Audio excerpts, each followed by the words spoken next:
Hello everyone, I hope you're all having a fantastic, wonderful day and start of week. Today I'm going to do my June wrap up. I know this is super late and I probably should do it straight away because now I'm like losing touch with these books and I definitely forget a lot. I never practice my videos, I never write a script, except when I do reviews I do like notes of the books, but I was really inspired by Kathy. I'll link her channel down below. She does these stats in the beginning of every wrap-up video of like different things, and I want to read more diversely. I want to check my reading because a lot of times I have no idea who the author is. I don't know where they're from. I don't know what it looks like, what they look like. I just don't know much about the authors that I read from, so I'm copying her. I'm doing stats. I'm doing them a little bit my way, but I thought it'd be fun to share some. This is for me and also for you to know my reading, and if you're new here, you get all the info if this is for you. So we're gonna start with the format that I read my books in. So I read 1 hardcover, 10 paperback, 3 audiobooks, 2 comic books, 1 manga, and 3 graphic novels. The books I read were 3 aimed at middle grade, 2 young adult, and 15 adult. I read from actually quite a mix of genre this month, 7 fantasy, 4 sci-fi, 2 memoirs, 5 contemporary, and 2 literary, more historical fiction. And then we have a diversity chart. So first off, I want to say if anyone is offended by me grouping together people of color and black people, then please let me know and how I can divide it better. I did this because there are some interracial stuff, you know, as there is all over the world right now, but let me know. I'm very open to feedback. So 7 from that category, these obviously mix together and there's a lot of overlap. 5 are translated works and 10 from white people, 9 are LGBTQIA+, either characters or authors, and 3 are Asian authors, or takes place in Asia. In this case, it's both. And then we have how many pages. I read 3 books that were less than 100 pages, 4 books between 100 and 199, 4 books between 200 and 299, 4 books between 300 and 399, 2 books between 400 and 499 pages, 1 book that between 500 and 599, 1 book between 600 and 699, 0 books and between 700 and 799, and 1 book that was more than 800 pages. Then star ratings, I was very generous with my star ratings this month. We have 2 books that were 2 stars, 4 books that were 3 stars, 8 books that were 4 stars, and 5 books that were 5 stars, which is a lot, maybe a bit generous. So those are all the stats that I've included this month. If you want me to include any other type of stats, please let me know. I'm very open to suggestions. I also want to mention all the countries I read from. I read from countries where the authors are from or takes place in this country, from the US, UK, Japan, China, Argentina, New Zealand, Colombia, Nigeria, Canada, and Ghana. So those are all the countries we covered this month. And I read 6,391 pages across 20 books. That's a lot. Let's get started. So the first book that I read this month is a short graphic novel. This is The Tea Dragon Society by Katie O'Neill. This is less than 100 pages, so it's quite short, but the art is absolutely amazing. It is full color and it's basically about these tea dragons that you can make tea with, and in the back there's like a register of all the tea dragons and their personality traits, which I think was super cute. There's also this really shy girl that becomes more, and finding your family and all that, or your chosen family. So I really liked it. I ended up giving this 5 stars. I wish it was a bit longer actually, but only because I loved it so much and I'm looking forward to reading more by this author. I will do that for sure. Then I finished Crown of Swords, the 7th book in the Wheel of Time, and I'm gonna be real with all of you. I don't remember anything that happened in this book. Honestly, I haven't read Wheel of Time in such a long time now, and I just have taken a break. I've decided to take a break because it's making me hate fantasy, which is just not a good review when it comes to the series, and I don't think any one of you wants me to talk about this. I gave it 2 stars, so that is the lowest I've ever rated any book in this series. I need to take a break. I probably won't finish the series this year then. That's what that means. But for my own mental health, guys, I will take a break. Then I read The Soul Exchange Diary by Nagata Kabi. This is kind of following the first book. First book was called My Lesbian Experience with Loneliness, and this is kind of the start of a series that you're supposed to read after that one, but you don't necessarily need to. You follow Nagata Kabi. It is a memoir, so you follow her like along her life and how she struggles with trying to make manga, how she struggles with herself, her depression.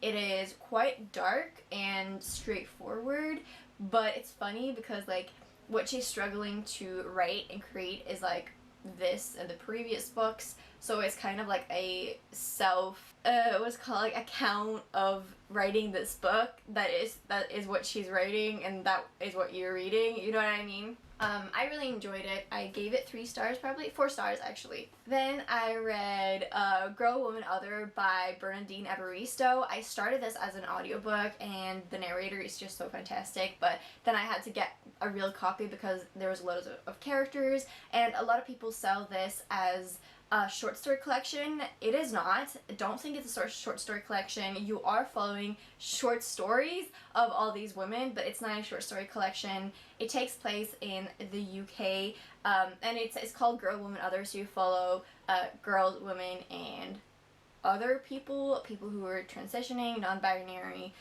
people, but it's just really, really, really fantastic. It's written really strangely because it doesn't have any punctuation or capital letters, so it kind of has this strange-ish writing, and it's probably my least favorite part of this book, how it's written. I feel like I love this book despite of it and not because of it. It is written like when you go to a cafe and your friend is talking to you and they're telling you, yeah, I met this woman, she did this, I went to the grocery store and then the woman showed up and blah blah blah blah. So it's like not taking part in the action that's happening, but it's like someone's telling you the action, which for me created a sort of like disconnect.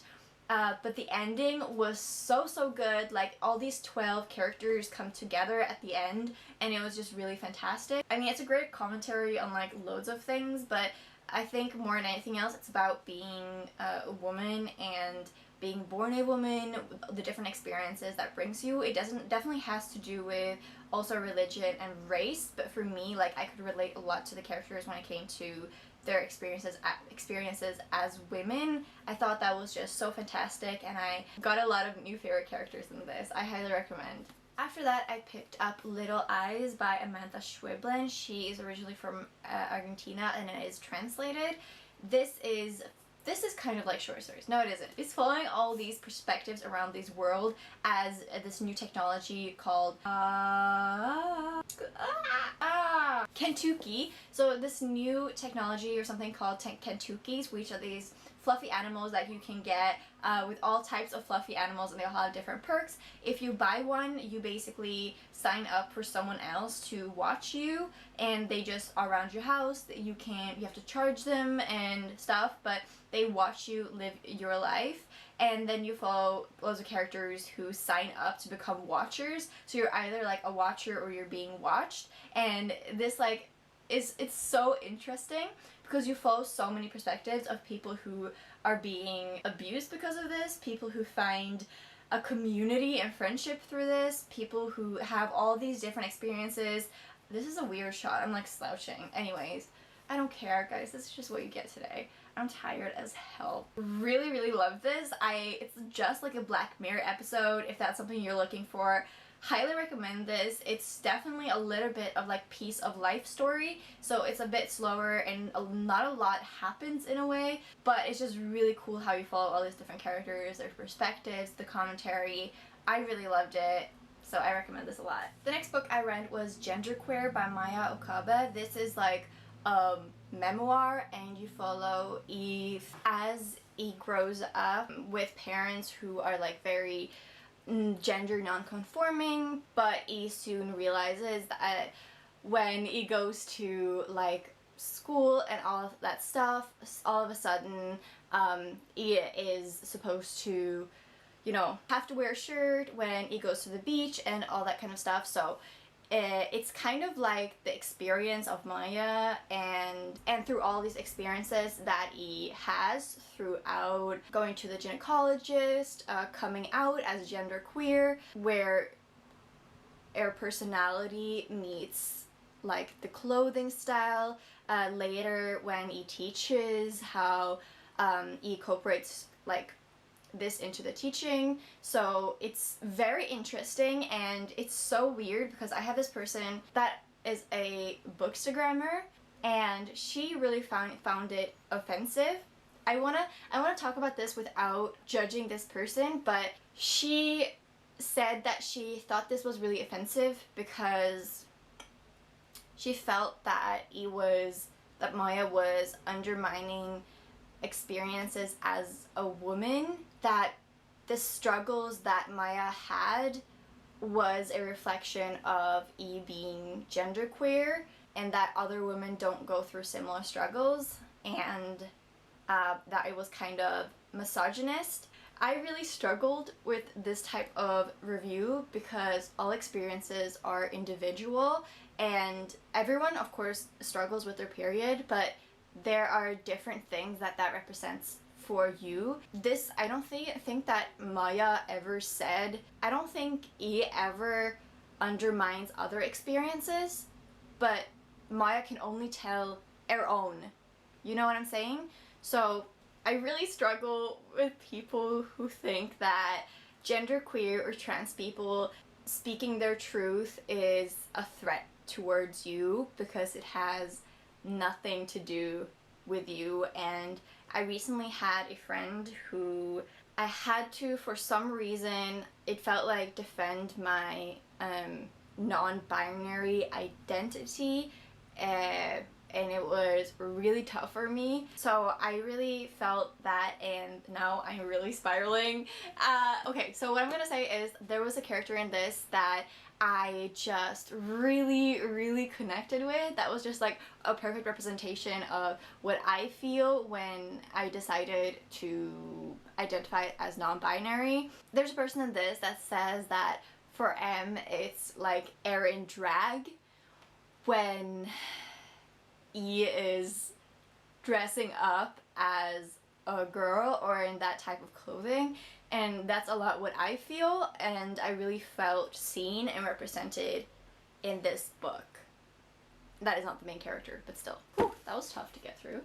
Then I read Lorena Alvarez. This is a super short graphic novel called Nightlights. It is, oh my god, I love the art style of this. It's absolutely amazing. I really liked it. I ended up giving it 4 stars. It is too short in my opinion. It's 53 pages, and I wish that the ending would have left more space and time, but I just really love the concept of the story. I really love the artwork, and I just thought it was really cool. I do wish that there was more of it, which is such a sad critique. But yeah, I highly recommend. I'm definitely going to read more by this author. Then I read Pet by Akwaeke Emesi. So I was so excited for this because I love their Instagram. I love this author. I think they are so cool, such a role model, and I feel like there's a lot of hype throughout this book, and I know a lot of people feel seen in this book, and I don't want to undermine their experiences and their opinions, and I know everyone has different, but for me, there's nothing wrong with what this book says. I think there is a great message. I think it's cool that the main character is trans and their family is so okay and open with it. I really like that. I like that there is a character here who has multiple parents. I think that's really cool, but this was just such a miss for me. You follow Jam as this character or monster called Pet is revived into life, and Pet has come to kill monsters. So in this town of Lucille, monsters have kind of disappeared, they think, and it is kind of like magical realism also, but futuristic. So it's a bit weird in that sense, and the thing that really irked me is like the names in this. Like Jam's best friend is called like Redemption, and all the characters have names like that, and I just really didn't like it. I'm all for, like, you know, you choose your own name, but I just didn't like that at all. I like what this book was saying. It's a middle grade that's basically advertised as a young adult, and I didn't like it at all. I think I gave it this 2 stars, but I'm currently reading Freshwater by the same author and really enjoying it because it's adult, so nothing wrong with that. Really bad at reviewing books today. I apologize. Then I read Family Tree by Jeff Lemire. This is the first volume in the Sapling series. It's about this 8-year-old girl who slowly starts to turn into a tree. This was recommended to me by TBR paid recommendation thing. If you want to watch that video, it is a cool action-packed story and I'm really excited to continue. I didn't love it as much as I hoped to. I gave it 4 stars, I believe, so I do recommend this, but it's hard to because it's so short. So we'll see where the story goes, and apparently it's a thing that I get stuff in my eye now because I got something in my eye. So it was kind of mediocre, but I enjoyed it. Except the art style, I don't like it at all. That's fine. Next, I read The Deep by River Solomon. I also really like River Solomon, but this was really not for me. I think this book touched on a lot of really important topics, but none of them were like dived in and dealt with and explained enough for it to be good and rewarding. It's about these sirens who have live underwater, obviously, in the deep, and they have this one person that's like a historian that's supposed to remember all their history, but our main character, Yetu, she holds like all the memories of the whole people, and it is such heavy burden to bear, and she's such a sensitive soul that it basically breaks her and she runs away from her people. What's really fun is that they are born from African pregnant slaves who were thrown into the water. I really love that. But then it doesn't really go anywhere. I don't even remember how it ended. I read this in 4 days and it's such a short book. Like, it took me a long time to get into it. I personally didn't like it. I think I gave it 3 stars. Like, it wasn't a bad read, but I just felt like there was so much potential that the book didn't reach, and I found it really frustrating, to be honest. Then I read The Godchild by Nana Ofariata Aim. Probably saying that wrong. I should have checked that up before I read this. So this is not talked about a lot. Let me check on Goodreads how many people has reviewed it or read it. It has 56 ratings, which is so little, and I am shocked because I gave this I gave 4 stars. It could have been a 5 stars. This book is so good, and I highly recommend you read it. It's about Maya, who grows up in Germany together with her mother, and one day her cousin and her mother's godson comes to live with them, Kojo, and he helps her understand why her parents are so different and while they were exiled from Ghana, and all that. So it talks a lot about race, a lot of other things, and it's really interesting, and you follow 3 different countries because later Maya and Kojo are sent to England, and then later she comes home to Ghana, where she's never lived, and she gets to experience like her culture for the first time. It is quite dark, but I really liked it. The ending made me cry, and I read it physically and listened to it at the same time, and I really wish more people would read this. So if interested in reading more books by Black authors, I recommend this. And I started reading a lot of information on this author, and I just find her really inspiring, and I couldn't stop reading more. So if this is a debut, so if this author releases more stuff, I'm definitely gonna read it. What was I gonna say? There was some really good quotes in this. There's so many good things in this. I had to learn from her to be a woman, and now I was painfully giving birth to myself. I loved it so much. Where's that good quote? What God has given to you, no one can take away. I thought that one really hit me. I don't know what it is, but what you have and what you're born with, your soul and everything that you are, literally no one can take away from you. And I feel like our society is so, we live in this world where we feel like victimized, but you are never a victim of your circumstances or your situation, because what you have no one can take away from you. And I feel like that one really hit me. But anyways, I wish I could push more people to read this because it's crazy that only 56 people have reviewed. I mean, probably more has read it. I mean, not everyone uses Goodreads, but still, highly recommend. Also, the audiobook is really fantastic, and the author does like different accents and voices for the different characters. It was pretty good. And then I picked up Bitch Planet Volume 1. I gave this 3 stars. It was okay. It's about all of these women who are exiled to the moon for being rebels or committing crimes, but a lot of it is just like not crimes, and the people that are controlling the world down Earth are old white men. Who's shocked? Have we heard this before? So I really love the premise of this graphic novel. I'll definitely read the next one. I believe there's only 2 out yet. It wasn't reaching its fullest potential in my opinion, but I'm definitely curious to pick up the next one. I mean, it's about all these women where like the system is so against them, and most of them are like mixed race or black or Asian or Hispanic or, you know, immigrants or whatever. It does have a very like American perspective, which is not shocking. Okay, the next one I read was An Ocean of Minutes by Thea Lim. This is about this couple, Frank and Polly. Frank gets sick from this pandemic that strikes the earth back in the 80s, I want to say. So Polly goes into the future because the company that pays for her going into the future is also the company that can pay for Frank's recovery. So she sacrifices herself for Frank, and they've planned up to meet in the future.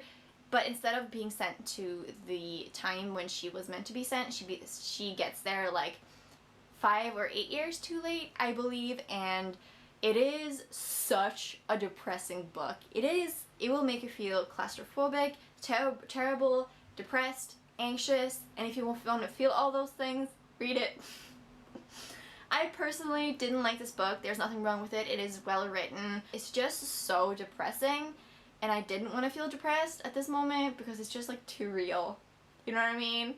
Like, it's just, she's so trapped under this corporation that she's sent to the future to serve, and she needs to like work a certain amount of hours until she can escape, and they like it's just really like depressing. But I did cry at the end, so somewhere it really touched me, and I did really feel all these things that the author wanted me to feel. So in a sense, like, the book is really good. I just really didn't enjoy it, and I think I gave it 3 stars. Oof. And then I read a new favorite. Oh my god, this is the best book I read this month, I believe, and that is Red at the Bone by Jacqueline Woodson. This book really took me by surprise.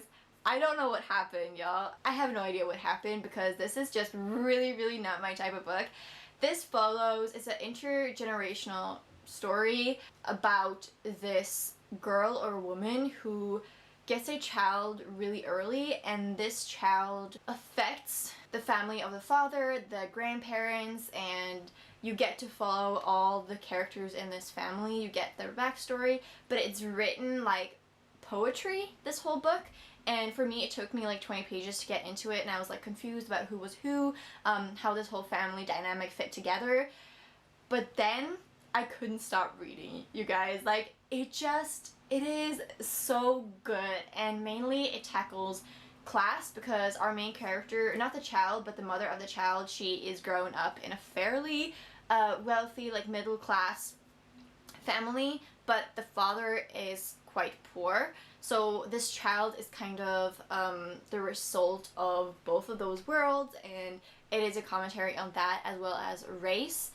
I really loved this, and when it was ending, I was like, I wish I could just read this book forever, you know? Like, I rarely stay up at night reading. Like, I don't know how to explain it, but I get tired at night, and I just can't continue reading because my eyes get tired. But for this, like, I could not stop reading this like long into the night, and that really happens. I really love this, and I can't wait to read more by Jacqueline Woodson. So it's really shocked me. I usually not into historical fiction, literary fiction. I do like literary fiction now, I've come to realize that. Poetry-ish, this type of writing, it's so flowery, but it's so good. I'm like, you will fly through this. Highly recommend. Then I read Children of Ruin by Adrian Tchaikovsky. This is the second book in after the Children of Time book. I have a review up for this if you want more information, but this one basically follows humans when they've gone out into the universe, and in the first one you follow these intelligent spiders, and this one it's intelligent octopi. So it was good. I think not as good as the first one, but I didn't love the first one. I gave it 3 stars. I was quite disconnected from the story when I read this, and a lot of time my mind was wandering and I had to like pull myself back into the story. The ending was definitely better, and I really feel like the characters are the strongest point in this book, but I wish there was more explanation of the octopus like spaceship and all that, because it's so interesting and it's so cool. I just wish we would have gotten more like science related content and information, but all in all pretty okay. Then I picked up My Dark Vanessa by Kate Elizabeth Russell. I gave this 5 stars. I just put it down to 4. I think it's not a new favorite, and that's why I put it down. It was really good. So this follows Vanessa, both in the past and in the future, like now present time. So in present time, there's this person that's come out and say that this teacher basically took advantage of me and raped me when I was in school. And then you follow Vanessa in the past time when this happened to her with the same teacher. It is really interesting, and a lot of it hit too close to home. I have never been raped, but I was in a sort of like abusive relationship for a really long time, and so like a lot of the manipulative stuff that goes on is the stuff that I have experienced and went through, and it is so uncomfortable. And you see it so clearly. Like Vanessa is only 15, I think, when she starts a relationship with the teacher, and the way she sees it then and the way she sees it now is really interesting. The trauma that this causes her thoughts, it's just really, it is really good, but it is very uncomfortable, and obviously huge trigger warning for pedophilia and rape. What more do I have to say on this? I had really fun annotating this. I wrote a lot of notes, and I also, there's this poem by Sylvia Plath that is referenced in this, and I had really fun going back to Ariel and annotating that as well. So this was a really fun, it's not a fun book, but it was a fun experience I had reading this book, and I really enjoyed that. I recommend it, actually. Ooh, no! Now I forgot to mention the audiobooks, did I? Oh, it's perfect timing, right? Oh yeah, then I listened to the audiobook of Wonderland by Juno Dawson. This is a new release by her. This is so cool, you guys. Obviously, it's so obvious now that this is an Alice in Wonderland retelling, but for some reason it didn't click for me. This follows Alice, a transgender girl who is a rebel. Love her so much. And she has a best friend called Bunny. See where this is going? Bunny disappears, and so she goes to this club basically called Wonderland to look for the bunny. And the character of the twins is there. She meets a character called Cat that sits in the tree and has a mysterious smile. There is someone like smoking a pipe, you know, like there is the Red Queen. So all these characters are kind of like represented, and if you know Alice in Wonderland, like you've read the story or seen any of the movies, like you'll see these things come up, and it's just really funny. Personally, I think the concept is better than the execution. I love this book a lot, and Juno Dawson has a way of dropping in super important commentary, just sprinkle it in like in one-liners in conversation, or just like slight thoughts of the main character's mind that's just done really well and will definitely make you laugh. So Juno Dawson has become one of my favorite young adult authors. I didn't give this 5 stars because I wasn't a huge fan of the ending, but I highly recommend this, and Juno Dawson reads the audiobook, so I also recommend reading this or listen to it as an audiobook.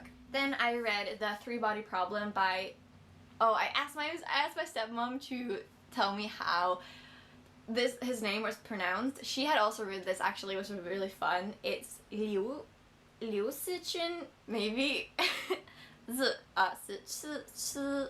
Stop. Okay, this is translated from Chinese. It follows many different perspectives. How is the best way I can describe this book? You follow first a perspective of this woman who lives during the Cultural Revolution, and it's such an informative book when it comes to Chinese history. So it takes place in the Cultural Revolution, and I learned a lot about it. So this is a great way, if you're interested in Chinese history, to learn more while having a really adaptable and fun, I think it's a fun science fiction. So I learned that this was science heavy, which really intimidated me, that it has a slow start, and that it is sexist. First off, I don't think the sexism is bad at all. You barely notice it. Don't worry about it. It's not gonna bother you, probably. Especially in this one, maybe it gets worse in the next one. I don't think it's slow. It captivated me from the start, and all the science elements are properly explained. So if you know basic science that we all do, that have gone to not even high school, but before high school, you won't struggle because the science is explained. So don't worry about that, and don't let any of those elements intimidate you.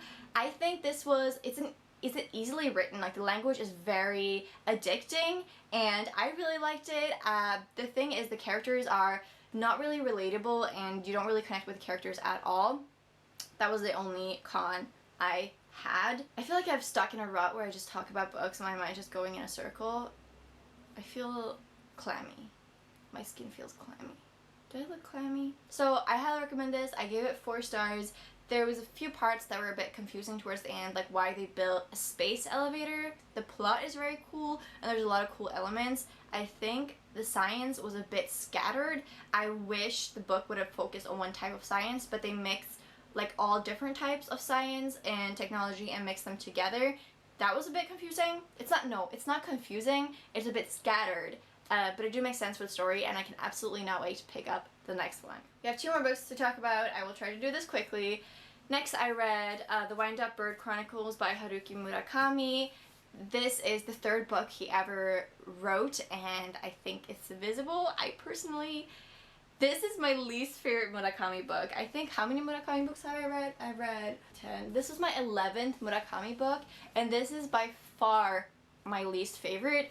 It is so slow, so pointless. It has all of these elements, like with the well, the cat, phone calls, dreams, just a lot of phantom sex life. Like, it has all the elements that shows up later in his books, and I do realize this is like the root of where those things in his mind started, and that he does them again later, but they're just done better later in his career. You know what I mean?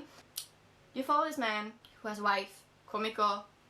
They have some issues that he doesn't really notice. Something happens, they break up, and all of a sudden all these random people come into his life, and they all have to tell their life story to him, and it never makes sense. And there's like for 30 pages, one person tells about their life story, and you're like, not again. And then it comes another person, and you're like, oh no, this person's gonna tell their life story.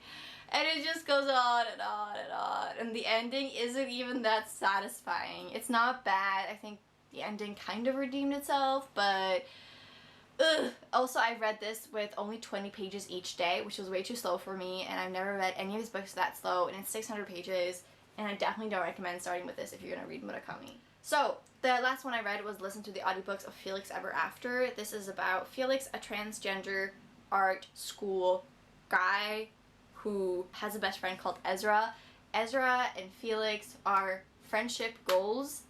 Can someone get me a friend like that? There should be, not a dating app, but there should be like a friendship app. Seriously though.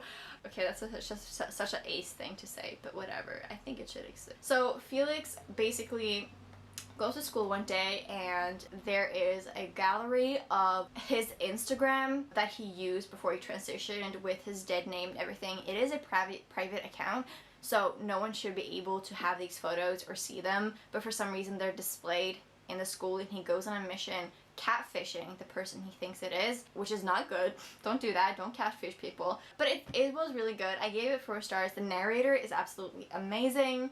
I did give it 4 stars. Why did I do that? I forgot. It's a really good book. I highly recommend it. I highly recommend the audiobook. It was very comforting. I forgot why I gave 4 stars. I feel like I mentioned it before though. One of my other videos. Anyways, I would just end it there. I hope you guys liked this video. I'm sorry that it's so long. Guess you just get more me time. I'm also really tired today, and I'm struggling, and I'm reading of 5 books currently. I'm reading An Absolute Unremarkable Thing, Death in Her Hands by Tesha Moshfegh, Raven's Stratagem by Yoon-Ha Lee, Dig by A.S. King, which I realize I have to read now and put all the other books on hold, Freshwater by Kwaika Messi. So I don't know what's happening with my reading. I think I'm gonna just sit down and plow through Dig because of the Books Unbound podcast, book club, and goddamn, I want to be featured because I'm thirsty. So that is it for now. I hope you enjoyed. Comment down below your thoughts on any of these books, or what books you read last month, or what books you're currently reading. My chest just cracked. It is a problem. And I'll talk to all of you soon.